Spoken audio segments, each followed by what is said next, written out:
thanks you guys for making like small town USA look like a fun place to be. All right, you got it. Which I really do applaud. They never took a dime from you. Never. Which is unusual when you think about their economic situation. We were really poor, and Right. I had money. Yeah. Here's the crazy thing about all this. So at 9, when I got the first commercial I went out for, it was like Camping Barbie or something. And were you actually camping Barbie? I was one of those girls that, you know, those old school Mattel commercials where you play with the Barbie and you're like, wow, that was me. You went from commercials and you did a couple of like TV shots on Days of Our Lives. You did Baywatch. Howard, don't discredit my Days of Our Lives, okay? No, I'm not. I think that's great training. How the hell do you memorize those lines? Did you have a lot of lines on? So you went from Howard, it was my first kiss. How old were you on Days of Our Lives? Probably like 9 or 10. And you had a kiss from who? This really sweet boy that I ended up like hanging out with later in life. We ran into each other, and I was like, "Oh my God, you were my first kiss." I had to kiss him on the cheek, and I was mortified. I bet. And did you discuss it with your mom? You were like, "Hey, I don't want to." No. Wanted Mila from the start. We had seen Forgetting Sarah Marshall, and we said that's the chick to play this part. What'd you say? I said that's the chick to play this part, and then Jason Segel obviously couldn't do it. Yeah. Because that would have been just weird. And so then you came along. Come with me. Our set's a very fun set. Because I think everybody's, you know, because Will is so eager and loves this so much and has no ego whatsoever, that he just wants to make it fun. And he truly loves making films, which is so rare because you find the directors, as much as they love directing, lose their love or their passion for filmmaking over a certain period of time. And Will never lost it. So he still has that, like, that one desire to just want to do this. Every day he comes to work and he's so excited, and when he gets a shot, he's so thrilled. So, you know, he makes everybody really happy, and everybody wants to do a good job for him because you want to make him happy. Really? Yeah. I have to say it was not even. I don't know. I feel like somebody should tally this up. I laugh all the time. I laughed every day. I like the sound of a bourbon being poured. You're a Kentucky girl now. Aw, thanks. Cheers. Yeah, I mean, Europe's Europe. It was fantastic. Wow. Budapest, I will say, feels like Europe. Like there's not. It's not like it's covered in McDonald's and Starbucks, and it's not very westernized yet. And so it definitely felt like you were. So much. Yeah. I love it there so What a much. magical time it must have been.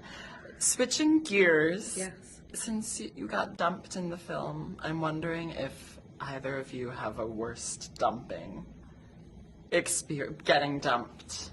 If either of you have been dumped. McKinnon. Well, gosh, look, a breakup is bad.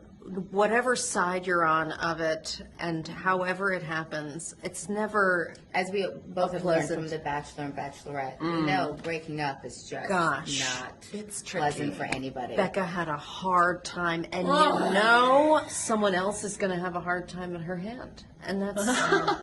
Guilty pleasure, not bad. Guilty is at age of 17. I think for me is definitely.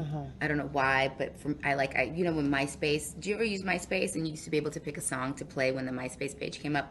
That was my song. So I guess you next. For me, it I think would be Backstreet's Back by the Backstreet Boys. They were because just on the news yesterday Really? performing at the Today Show, and I was watching them, and I was like, Backstreet's. Okay. As I sat at my computer and thought about all the amazing things Zoe is, I realized one thing. She is loud. Like, no joke, her superpower is volume. Guys, I come from a Russian family.